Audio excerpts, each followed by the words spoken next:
Hello friends, this is the scrapbook layout we are going to be creating today, and it all started with this SVG collection from Close to My Heart. I'm going to be taking this scrapbook layout right here and showing you how to alter it in Cricut Design Space. Here are all of the cuts that I've already cut on my Cricut, and I'm just showing you my general idea. These are some extra photos that I wanted to include on the page, so I'm going to use some flip flaps, and I'll show you how those work at the end of this video. Let's hop over to Cricut Design Space. I'm already in Images, and I'm going to click Uploaded, which will show me all of the files that I've uploaded. I've got this layout here selected that I uploaded since it's an SVG file. It is from the Are We There Yet SVG collection from my Close to My Heart website. I will link that and everything else I'm using today down below. So it comes into the mat just like this as a two-page layout because it's all grouped together as one file. So what I did was I ungrouped it when I pulled it in, and that allows me to move around all of the individual elements, change colors, and all that. Now you could just cut this as is. If you have photos that fit on this layout and you just want to keep it as is, you can definitely do that, but I wanted to show you how to manipulate it and make it work for your photos. So first thing I'm doing is arranging my photo mats so that they fit the photos. I'm going to have a 4x6 photo on that photo mat I just did there, and I'm going to have it matted. So my white boxes represent the photo mats, the tan boxes represent the second photo mat, and then my photo will sit inside of those.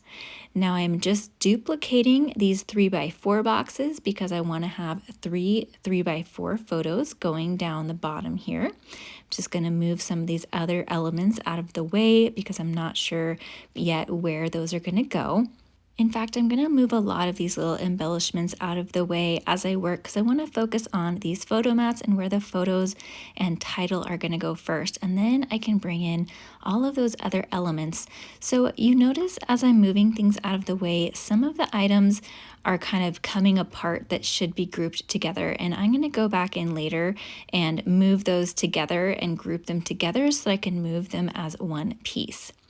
So I'm thinking with this title that I want to have it larger and have it kind of coming down the side. And so I'm going to kind of start preparing for that. I'm going to move these little arrows out of the way. See that little scenic word is getting, messed up when I move it. So I'm going to move these things out of the way, and then I can select all of the pieces together that go with that. So over on the right, I'm going to hold down Shift and select all of those pieces, and then I'll be able to go up and group. And then that way, actually I'm going in and welding them so they're all like together as one piece.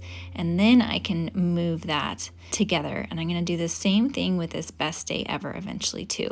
Okay, so let's get this title sort of in place, and then I'm going to go ahead and resize these photo mats again. I know that they're going to take up a little bit more space, that space that's underneath, or I guess to the right of the Explore title. So I'm going to unlock that little lock box at the top and resize those. But first I'm going to save this. It's a good idea always to save your projects as you're going along. So just in case Cricut Design Space decides to crash, which is not uncommon, you don't lose any work. All right, so I've got those resized. I'm going to kind of place it where I want it, and then I can fine tune where this title is going to go. I want to have these arrows, I think, right here next to them. And I can always go in and kind of change the color as I go too. I'm liking this dark blue, and I'm going to use Sapphire. So I'm using the Toffee photo mats. I think that's going to work with like the wood and natural elements in my photos because this was on a nature hike that we did around a lake and lots of trees, really bright greens. And then that muted gray, the mink color, is going to work well also. I'm thinking that this compass would look cute layered somewhere, maybe under the title there or over here in the corner. I'm gonna move my photo mats over a little bit. Now, as I'm designing this, I'm thinking that this is the way my pages are gonna go, but once I get them all cut and laid out, I end up switching them because just a preference, I like my titles to be over on the left side of the page since you read from left to right. Now, there's no right or wrong way to do that. That's just what I prefer. So I end up switching things around in the end. But this is how I'm kind of designing it here. So that little compass is going to end up going underneath the title where I first started putting it. Now here's where I'm lining up those little compasses again. Whoops, I didn't mean to make that bigger. I just wanted to drag it. Okay, so I grouped those together and I'm going to kind of place those around the page in my little clusters. So line that up, group it, and then I can move them together. And then I'm going to duplicate that so that I have one more to create a visual triangle, since this toffee circle piece is kind of like it ends up being sort of a dominant feature in these clusters. So I wanted to have it form a visual triangle. And now I'm going to come back to this little best day ever cluster that kind of came apart. So I'm going to line that up, kind of center it so that I know it's lined up, and then I'm going to weld that together also, and then it's one piece again, and I can place that in a cluster.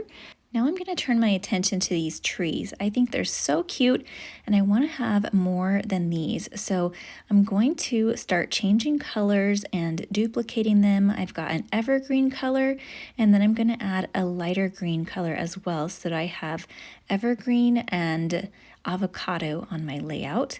And I'm going to make some smaller also so that I have some variation in sizes. I've got a bunch of extras down on the bottom, and I'll end up cutting extras because I always have a need for trees on layouts. And so this way while I'm at it, I'm just cutting a bunch of trees, and I may use them all on this layout and I may use them on other layouts. So that's a good tip if you're already cutting a bunch of things and you think that you're cutting some things that you'll use on other layouts. Go ahead and, cut a bunch of extras of those so you have them on hand. I deleted all of those little banners and the little tag. I just didn't really have a place for them. But I did like these arrows, and even though I can see what my layout looks like here, I'm still not quite sure if I want to have them in the Sapphire and the Evergreen, or if once I see them in real life, I might want to change the colors. So I'm duplicating some extra arrows so that I can play with the colors, and also so that I have some extras for future layouts as well, because those are elements that I think I might use again. Now I just need to hide those 12 by 12 backgrounds because my Cricut can't cut 12 by 12, and then I'll send everything else to the mat. Here we are back on my work surface, and I have switched those pages so we can have the title over here on the left. I'm going to start bringing in all of those pieces that I cut and putting them generally where I had them in Cricut Design Space. That compass was in the top right of the layout when I designed it, but it was when the pages were switched around. So as I start doing this and putting things in place, I'm realizing that things are going to have to move around a little bit since I switched those pages around. But here are those little arrows. I first tried the blue, but I do like the contrast of the green underneath that Explore title. And then now I'm going to add these little different compasses, or I guess kind of star elements around the page.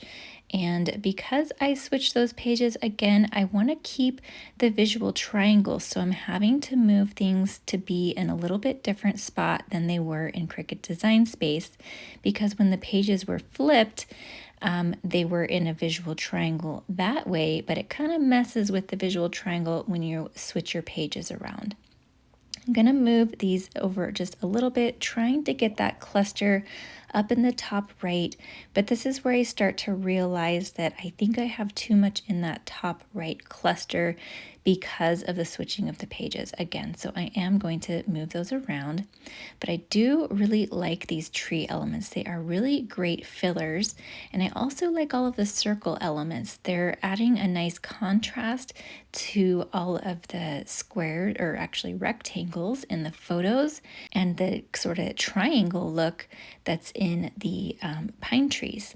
So just kind of layering these up, trying to get them to work. I don't really like how it looks with 2 and 2 layered up, so I'm just cutting these apart and it ends up working out really nicely so that we have just one single tree next to the double trees. And then I'm thinking I can use this other tree over here, but I don't like that it's the same exact size as the one next to it. So I'm going to bring in one of the larger trees that I cut, and I'm just going to snip that away and add that over to the other side so that we have a slightly smaller tree next to it. Sometimes when you snip things apart, you'll be able to see where you did the cutting.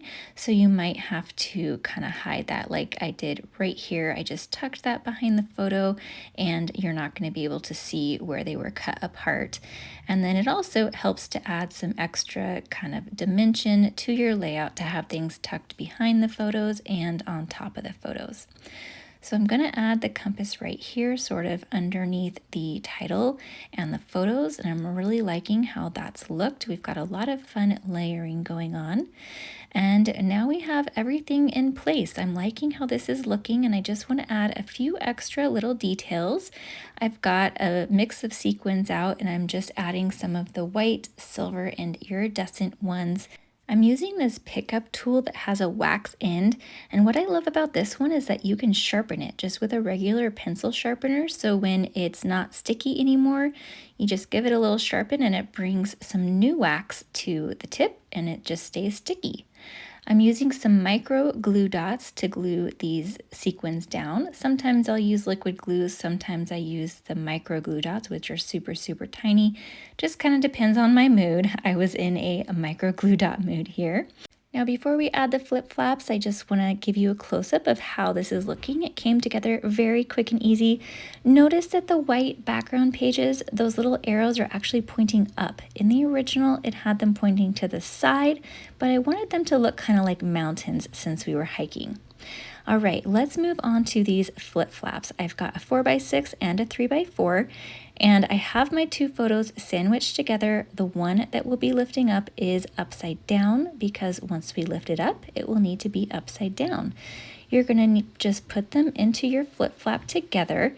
These are kind of tight, so you might want to trim them down like a 1/16 of an inch. I actually do that quite often. You're going to fold that back and then just stick it right on to your page protector like this and just kind of burnish it in with your thumb so that it stays put. This is a really sticky, strong adhesive that I have not had any problems with coming off my pages or anything. So just make sure that's really good and burnished. And I'm going to do the same exact thing with the 3x4. While I do that, I just want to mention that Close to My Heart is having a sale on their cardstock this month. If you haven't noticed, I have used only cardstock on this layout, no patterned paper. So if you are in need of cardstock, then check out the sale. I will have that linked below. And I've also got lots of other videos on how to use flip flaps, and also my other favorite item is Pocket Plus inserts. I have a whole playlist on ideas to use these Pocket Plus inserts and flip flaps. So if you're interested in seeing more videos, then check out this playlist that's on screen right now. And if you're not sure how to upload SVGs to Cricut Design Space, check out the second video here. Be sure to like this video if you enjoyed it and subscribe to my channel if you haven't already. Thanks for watching and have a great day.